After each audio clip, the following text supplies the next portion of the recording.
રાજ્યમંત્રી પરસોત્તમભાઈ સોલંકીના પુત્ર દિવ્યેશભાઈ સોલંકીની કાર પર પીથલપુર નજીક પથ્થરમારો કરાયો હતો, જેથી આ મામલે પોલીસે 3 આરોપીને ઝડપી લીધા છે.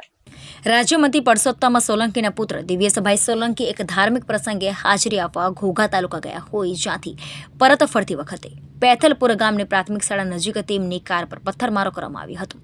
પરસોત્તમભાઈ સોલંકીના પુત્ર દિનેશભાઈ સોલંકીની કાર પર હુમલો થતાં પોલીસ ફરિયાદ નોંધવામાં આવી છે, જેના આધારે પોલીસે 3 આરોપીને ઝડપી લીધા છે, જેમાં મુખ્ય આરોપી બ્રિજરાજસિંહ ગોહિલને પોલીસે ઝડપી લઈ કાયદેસરની કાર્યવાહી હાથ ધરી છે, જેને લઈને આજે દિવ્યેશભાઈ સોલંકી મીડિયાને સમગ્ર બાબત અંગે માહિતી પૂરી પાડી હતી. આ ઉપરાંત દિનેશભાઈ સોલંકીએ પણ જણાવ્યું હતું કે આ જ ગામની સીમમાં આજથી 20 વર્ષ પહેલા તેમના પિતા પરસોત્તમભાઈ સોલંકી પર જીવલેણ હુમલો કરવામાં આવ્યો હતો. હુમલો થવા પાછળનું કારણ શું હોય શકે આપના મતે? પરમદી હું ગાંધીનગરથી અમારે પીથલપુર ઘોઘા તાલુકાનું પીથલપુર ગામ છે, ઓધરકા પીથલપુર.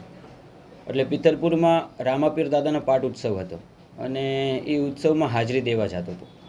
હાજરી દઈ અને હું જ્યારે રિટર્ન થયો તો અજાણ્યા શખ્સો વંડી પાછળ અંધારામાં છુપાઈને ઓચિંતાનો મારી ગાડી ઉપર હુમલો કર્યો. એટલે પથ્થર હતા, શું કાંઈ એવું કાંઈ? પથ્થર હતા, મોટા મોટા પથ્થરો હતા. દિવેશભાઈ, આપને લાગે છે કોઈ રાજકીય ષડયંત્ર હોય જેના ભાગરૂપે હુમલો કર્યો? એ હવે પોલીસનો એક તપાસનો વિષય છે.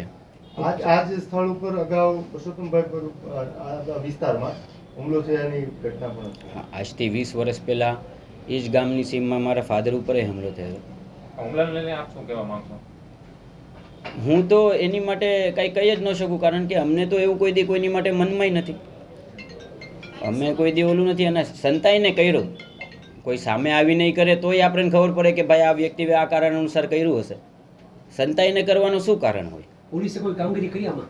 પોલીસે તાત્કાલિક ધોરણે રાતના અમે જેમ પીસીઆરમાં 100 નંબર ઉપર લખાયું એટલે તાત્કાલિક ધોરણે ત્યાં અમુક જવાનોય ત્યાં હાજર હતા, ઓ લોકોએ દોડી આવેલા અને તાત્કાલિક ધોરણે ઓ લોકોએ તપાસ કરીને બીજા જ દિવસે સવારે બધાને અરેસ્ટ કરી લીધેલા. ચૂંટણીનો માહોલ બગાડવાની કોઈ કોશિશ હોઈ શકે એવું લાગે?